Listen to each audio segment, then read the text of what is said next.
ঘরোয়া অশান্তিতে অনেক স্বামী স্ত্রীকে মারধর বা অকথ্য ভাষায় গালিগালাজ করে। তুই মরিসনি, তুই আমার জীবন থেকে ছেড়ে চলে যা।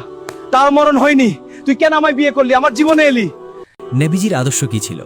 নবীজি সাল্লাল্লাহু আলাইহি ওয়াসাল্লাম সারা জীবনে কখনো কোনো নারীর গায়ে হাত তোলেননি।